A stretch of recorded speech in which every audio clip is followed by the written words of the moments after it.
about what is needed and to get really clear about that. What knowledge is required to fill the gap, and then what integration or implementation looks like.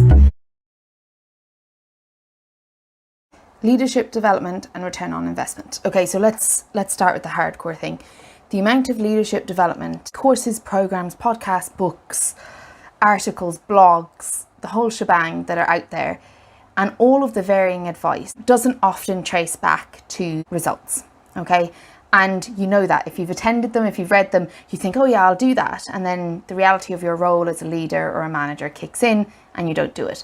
One of the really important parts to consider around leadership development and a return on investment and results and outcomes is to think about what is needed and to get really clear about that. What knowledge is required to fill the gap, and then what integration or implementation looks like.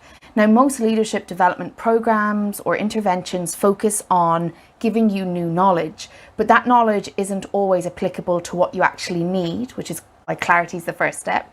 And it isn't always knowledge that can be transferred into action because it's too highbrow or it's too hypothetical, or it's based on theory but isn't necessarily based on how you practice or implement leadership that results in better results and a return on investment. And so when it comes to leadership development and return on investment, we've got to think about what is the return we're looking for. We've got to kind of start there and work back. So what's the return you're looking for? What do you need to do to create that return? What's the area of focus you need to have? Like, you need to be really clear on that.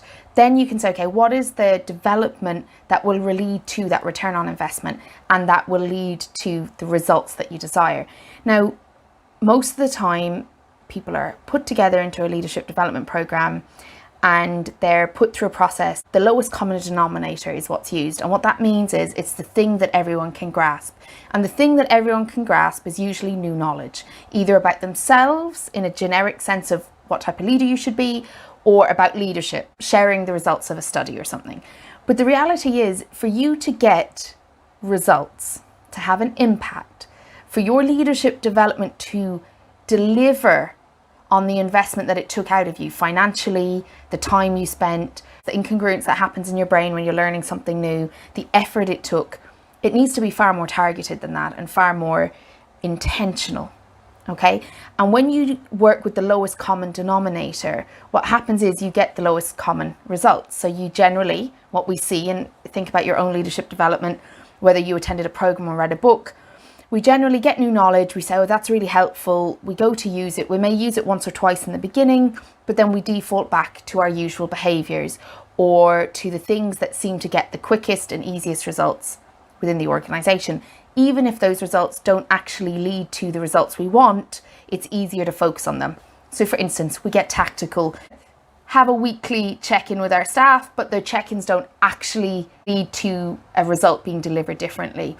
We have team meetings, but they don't actually do what they're meant to do and create psychological safety or challenging conversations or innovation, because while we have them, we do them with the same defaults and our team are working off the same defaults.